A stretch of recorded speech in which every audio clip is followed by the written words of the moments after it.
अपने electronic media और print media सीधे बाइट कहानी कर रहे और बहुत बधाई देता कि सारे काम की सूचना पर आप लोग सभी लोग इस हाल में उपस्थित हुए। मंच पर बैठे हमारे बड़े भाई चंदौली के सांसद भाई वीरेंद्र सिंह जी, विधायक आशुतोष सिन्हा जी, वाराणसी के सम्मानित अध्यक्ष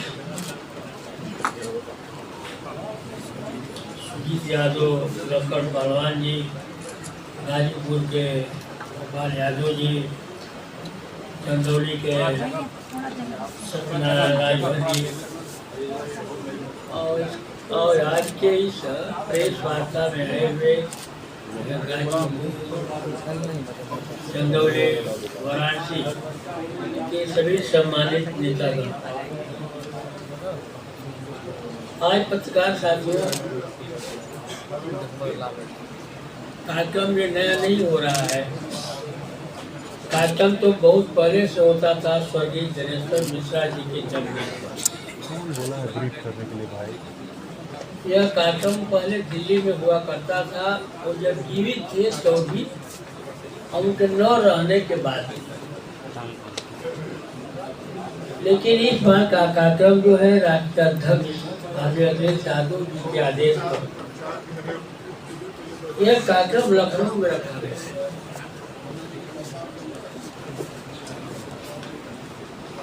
यह कार्यक्रम कोई अलग से ब्राह्मणों की बैठक नहीं है, लेकिन दिनेश्वर मिश्रा से जुड़े हुए हर समाजवादी विचारधारा के लोग उस कार्यक्रम में आएंगे। हमारे सांसद जी भी चलेंगे, हमारे सभी अध्यक्ष भी चलेंगे, लेकिन हमारे समाज ब्राह्मण समाज के लोग दिनेश्वर मिश्रा जी को अपना दूसरा भगवान मानते हैं। और इधर 12 वर्षों से कहीं ना कहीं आहत है और ब्राह्मण के नाम पर कोई कुछ किया है। आजादी के बाद पूरे भारतवर्ष में भगवान विष्णु के छठे अवतार परशुराम जी के नाम पर परशुराम जी की जयंती पर छुट्टी घोषित करने का काम माननीय मुलायम यादव जी ने करने का काम किया। यह सम्मान आज तक हिंदुस्तान में किसी राजनीतिक दल ने और न किसी राज्य की सरकार ने किया था। तो हमारे समाज को अगर सम्मान देने की बात आती है तो सबसे अधिक सम्मान जो है आदरणीय नेताजी अखिलेश यादव जी ने देने का। इधर की जो घटनाएं हैं राज्य सरकार की 9 वर्ष से ऊपर की और केंद्र सरकार की जो 12 साल की, समाज में हर वर्ग को प्रताड़ित किया गया है और वर्ग दुखी है। पत्रकार साथी आप भी दुखी हैं, किसान दुखी है, नौजवान दुखी है। अगर पेशे की बात करनी छोड़ दीजिए, पूरे हिंदुस्तान और रहने वाले लोग आज अपने को सुरक्षित महसूस नहीं करते। उस समय एक ऐसा मोड़ आया कि जिस भगवान राम के नाम पर लोगों ने पूरे हिंदुस्तान में आस्था के नाम पर 1-1 रुपया का चंदा इकट्ठा किए, आज उसका भी खुलासा उस समय ही हुआ है जब हमारे राष्ट्राध्यक्ष जी ने इस प्रकरण को उठाया है और उनके ट्वीट करने के बाद ही इसमें एक अप्रत्याशित सफलता मिली हुई है। तो मैं राष्ट्राध्यक्ष को बधाई देना चाहता हूँ कि इसका खुलासा करके आपने एक हिंदुस्तान को जो धार्मिक गतिविधियों में ले जाकर के हिंदू और मुसलमान के नाम पर बांटना चाहते थे, आपने उस खाई को भी कम करने का काम किया है। और जो भारतीय जनता पार्टी का जो चेहरा नकाब में ढका हुआ था उसको भी आपने बेनकाब करने का काम किया है। भारतीय जनता पार्टी के लोग जो है मंदिर निर्माण में भी चोरी किए हैं, मंदिर के निर्माण में जो रुपया दान का चावा है उसमें भी चोरी किए हैं। अगर वो ट्रस्ट शामिल है तो सरकार भी शामिल है और केंद्र की सरकार भी शामिल है। तो ये सब बड़ी घटनाओं के बीच जो है यह कार्यक्रम 5 अगस्त को रखा गया है। ब्राह्मण के मन में हमेशा रहता है, हमेशा ब्राह्मण अगुवाई करने का काम किया है, राजा बनने का काम नहीं किया है। आज अनाथ काल से देख लीजिए गया, किसी की भी सरकार नहीं हो तो हमेशा जो मंत्री के रूप में अपने कर्तव्यों का पालन किया है। अब किसी भी राजा को धोखा देने का काम नहीं किया है।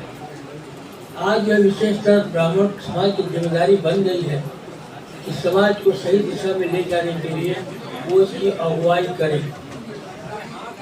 और वो आहत के सवाल पर है कि कोई दोषी व्यक्ति हो उसको सरकार सजा दे या कोर्ट सजा दे तो उसको सभी को प्रशंसा करनी चाहिए, लेकिन जो दोषी न हो उसको प्रशासन के दम पर उसका काउंटर किया जाए, उसको सजा दिया जाए, यह जो है मानवता के प्रति जो है अव्यवहारिक है। इसको सभी लोगों को समझना चाहिए। आपके जनपद का हिस्सा है बगल में भदोही, पहले भदोही वाराणसी में ही हुआ करता था। वहाँ के विजय मिश्रा जी है, हो सकता है विजय मिश्रा माफिया रहे हो, विजय मिश्रा जो गुंडा रहे हो, उनकी पत्नी भी हो सकती है, मानता हूँ, लेकिन उनके पुत्र वधु का क्या दोष था?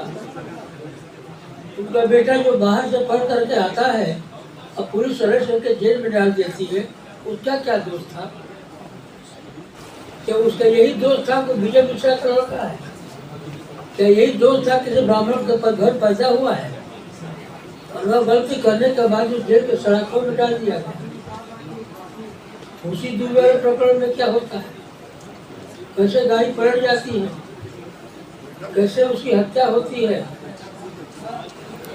कैसे 3 दिन की शादी कोई औरत को जेल भेजते हैं, उसकी माँ जो है तड़प तड़प करके बीमार से परेशान है, ये सरकार वहाँ तक पहुँच नहीं पाती, वहाँ तक निगाहें नहीं पहुँच पा रही है।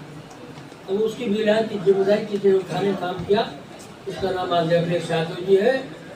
तो उसकी माँ की पूरी गवाही का भार आदित्य अखिलेश यादव जी उठाने का काम किया। जब तक विपक्ष में है, लेकिन विपक्ष में होते हुए विपक्ष की भी जिम्मेदारी होती है, हमने उसको निभाने का काम किया। इन सारे संदर्भों के बीच जो है हम अपने समाज को, अपने समाज में आप समझते हो कि ब्राह्मण समाज, तो हम ब्राह्मण जरूर हों लेकिन जनजात समाजवादी।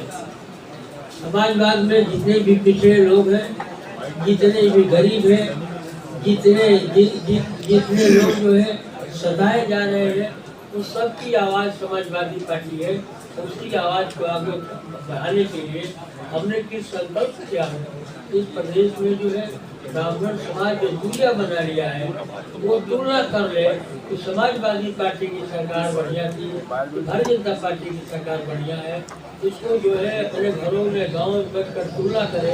अगर सम्मान उसको भारतीय जनता पार्टी ने दिया है तो भारतीय जनता पार्टी के साथ रहने काम करे, और उसको सम्मान नहीं मिला है, अगर उसको सम्मान समाजवादी पार्टी ने दिया है तो समाजवादी पार्टी को भारत की समृद्धता, एकाग्रता, एकता के लिए, भारत के लोकतंत्र को बचाने के लिए, भारत के संविधान को बचाने के लिए वो समाजवादी पार्टी के साथ रहे और मजबूती से समाजवादी पार्टी का साथ दे।